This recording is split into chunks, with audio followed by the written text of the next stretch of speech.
Hi, my name is Conan Chung, and I'm the Senior Executive Officer over Service Development at Metro. Thanks for coming to our workshop today. I just wanted to take a couple minutes and let you know about our bus plan. So it's been about 25 years since we've looked at our entire bus network, and since then, more than 1 million people have moved to LA County. There's new places to go and new ways to travel. So it's about time that we relooked at our bus network to see if we can build something that's more reflective and relevant to the way you travel today.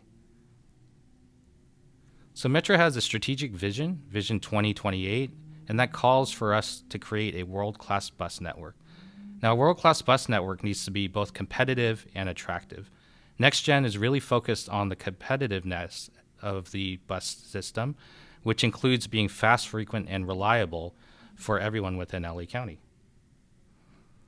Now, here's a roadmap that takes us from where we are today up to developing the world-class bus system. The first thing we want to do is reconnect with our customers. And what I mean by that is that we need to develop a service plan that's based on where you go today, when you travel, and how we coordinate with the municipal operators so that you have seamless service throughout the county. Once we fix the bus network, we want to create transit infrastructure that supports the bus network.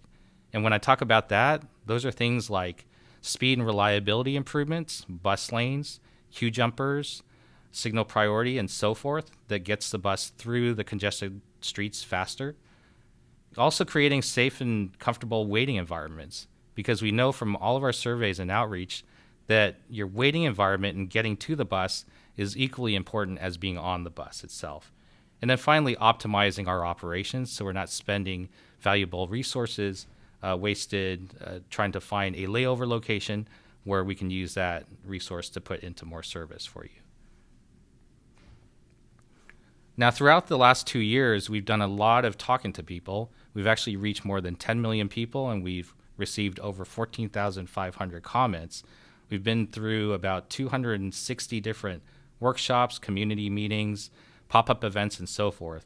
And you can see all the other outreach we've done throughout the last 2 years. Based on all that outreach and a lot of data analysis, we've had a lot of lessons learned that we tried to translate into service concepts. The first one is that we know that 84% of LA County residents have used transit at least once in the past year. That means a lot of people rely on transit for one trip or another, so we want to make sure that we minimize the discontinued segments so that people have access to transit wherever they are in LA County. The next lesson is that we need to consider fast, frequent, and reliable service as critical components of a competitive network. We also saw that we're not always competitive where people want to go. So we want to build a network that connects the dots and reflects the way that people travel today as well as tomorrow. We've also seen that the greatest opportunity to grow ridership isn't necessarily during the peak hours, Monday through Friday, but it's also during the midday and into the evenings when many trips are shorter distances. And finally, we need to integrate Metro's equity framework into anything we do within the planning process. So here's an example of how my ride or your ride can improve with NextGen. Currently, if I need to go pick up my child at daycare at 6 p.m., I leave my office at 5 p.m. With shorter wait times, I would get to the bus stop a lot faster than I would under the current situation. And then with the bus, we would expect to see faster travel times with less stops and, again, more signal priority and other transit infrastructure. And then finally, if I have to transfer, more frequent buses allow me to transfer much faster. And then finally reach my destination well before the 6 o'clock daycare time limit. Now, for another example, if I get off work late and I want to go home as soon as I can, under the current situation, because the late night service isn't as frequent as we would like, the wait time is longer than we would see under NextGen.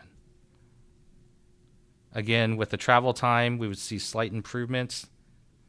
And then finally, I'd get home a little over 25 minutes before I would under the current situation. When I said that our system isn't always as competitive to get people where they want to go today, This is a slide that shows you where our current ridership is compared to where all trips are made within LA County. So the map on the right-hand side shows you where our current riders are, and they're largely centered on where we have the most service put out there within the county. If you look on the map to the left, what you notice are the intensities of all trips based on cell phone information that we were able to get that captures all travel within LA County, no matter what type of mode you travel on. And you can see that there's a mismatch between where our current ridership is dense versus all trips being dense. So we want to make sure that we, again, provide the service to meet our current customers' needs as well as where we have future opportunities. Now, again, when we look at trips in a different way, we can look at trips by trip distance. Currently, we spend a lot of effort trying to capture a lot of the commute trips. Those are trips that are 10 miles or longer. What you see here on the chart to the right is that the long distance trips only account for about 16% of all travel within LA County. But we do a pretty good job. We carry about 6% of them. But what you also notice there is that the majority of trip making, the 46%, are shorter distance trips between 1 and 5 miles. We're not doing very good there. We're only carrying about 2% of that market share. If we're able to capture actually 6% of that market share, we would actually increase our trips that we carried per day by about 500,000 new trips, and that's substantial. When we look at the trip distribution by time of day, this is another way to look at it. We see this chart again to the lower right. What you see here is that the commute trips, again, the Monday through Friday, longer distance trips are shown in the light blue. Now the travel pattern there is usually during the peak hours, AM peak and PM peak, we have more demand and less demand during the midday, early morning, and late evening. When you look at the orange in the background, that shows you our distribution of service. Now that service distribution largely follows the pattern of the commute trips. But when you include all the other trips that people make, whether it's going to the market, going to daycare, the doctors, even going to jobs that are close by to your house, perhaps at a restaurant or a service center or a retail outlet, you see that the majority of trips, which are all the blue, the darker blue columns, when you load that on top of the commute trips, most of the travel within LA County is during the midday into the PM peak and into the late evening. So again, there's a mismatch as to when we provide service against when the demand occurs. Now, I mentioned that we have to do everything against our equity framework. Right now, there's regulation that requires that we ensure that we do not disparately impact minorities and low income. However, within NextGen, we know that there's a lot more people rely on the bus than just low income and minority. And what you see here are some of the other communities that we want to make sure that we're providing good service for. Now onto capital improvements. As I mentioned earlier, Reconnect really redefines the service plan to be more reflective of the way you travel. Next is with Transit First, we want to build the capital improvements that support that Reconnect plan. And when we look at capital improvements, they can be categorized into 3 areas. The first one is speed and reliability. We want to make sure that you're not waiting too long for the bus, that when you get on the bus, it's fast and reliable and predictable, and it's consistent and simple in terms of the routing. While you're at the stop, we want to make sure that you feel comfortable, that you feel safe and secure, and you're well informed. And then finally, when you're riding the bus, we want to make sure that it's quick and easy to get on and off the bus. We have a smooth, quiet ride, and we provide you with the information that you need in order to get to your final destination. Now, one interesting concept that we're proposing within NextGen is to configure all of our routes to be more like a rapid, but still maintain the benefits of a local service. And what I mean by that is that you can see on this chart that we want to make sure that we have frequent headways throughout the NextGen service plan, especially in the Tier 1 and Tier 2 areas. We would have closer stop spacing compared to the rapids because, again, access to the stop is just as important as being on board the bus. But you can see all of the other attributes of Rapid. We actually capture many of those, and we've actually added a few more that the Rapid programs don't have. These attributes really try to speak to speed and reliability, improving your wait time and your wait locations, and also to make sure that the service is reliable and predictable. And here's an example on Venice Boulevard. Currently, you can take line 33, which is a local line, and it takes you roughly 4 minutes to get to your bus stop if you walk or roll. You're waiting 10 minutes, and then you would ride 36 minutes to your final destination. So your total travel time there is roughly 50 minutes. Now the Rapids, which many people think are faster, you can see because you have to walk further or roll further to your bus stop, you're spending 10 minutes getting to the bus stop. You would wait an equal 10 minutes, and you would gain a few minutes on your ride time. But overall, when you calculate this travel time total from end to end, you're looking at 53 minutes, which is 3 minutes longer than the existing local.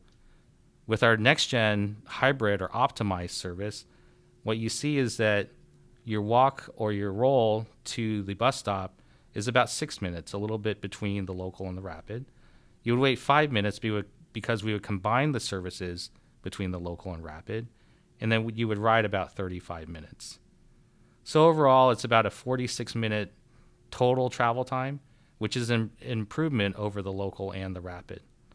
Now with Transit First, with the transit priorities that we're proposing, we would actually see an even more greater improvement in your total travel time. So in a nutshell, this is our plan.